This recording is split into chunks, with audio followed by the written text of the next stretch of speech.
एक गांव में एक बुढ़िया रहती थी जिसका नाम सरिता था। वह गरीब थी, लेकिन उसका दिल अमीरी से भरा हुआ था।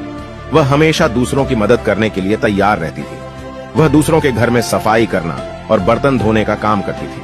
वह काम के कभी भी पैसे नहीं लेती थी। वह बदले में सिर्फ 2 रोटी मांगती थी।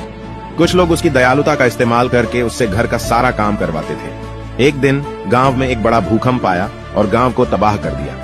सभी लोग अपने अपने सुरक्षित स्थान पर चले गए, लेकिन बेचारी सरिता पीछे रह गई और पानी के तेज बहाव के कारण डूबने लगी। सरिता जोर जोर से आवाज लगाने लगी, लेकिन उसकी सुनने वाला कोई नहीं था, क्योंकि सरिता से किसी को कोई मतलब नहीं था। जैसे ही सरिता डूबने वाली थी, अचानक उसके सामने एक पेड़ आ गया। सरिता ने उसे पकड़ लिया और अपनी जान बचाई। इसीलिए दोस्तों, परवाह करने वाले ढूंढिए, इस्तेमाल करने वाले खुद आपको ढूंढ लेंगे।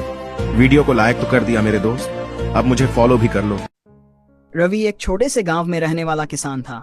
उसकी फसल लगातार 2 साल से खराब हो रही थी। कर्ज और गरीबी ने उसे निराश कर दिया था।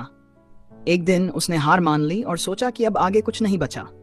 उसी समय गांव के बुजुर्ग महेश चाचा ने उससे कहा, रवि, जब धरती सूख जाती है तब हम बारिश की उम्मीद नहीं छोड़ते। हर कठिनाई के बाद एक नई शुरुआत होती है। रवि को यह बात दिल से छू गई। उसने हार मानने के बजाय अपने खेत में नए तरीके से काम करने का निर्णय लिया। वह नई तकनीकों का इस्तेमाल करने लगा और मेहनत से जुट गया। धीरे धीरे उसकी फसल फिर से हरी भरी होने लगी। कुछ ही महीनों में उसने एक शानदार फसल तैयार की। रवि ने सीखा कि हार मान लेना कभी हल नहीं होता। असफलताएं हमें मजबूत बनाने के लिए होती हैं और हर मुश्किल के बाद एक नई शुरुआत होती है।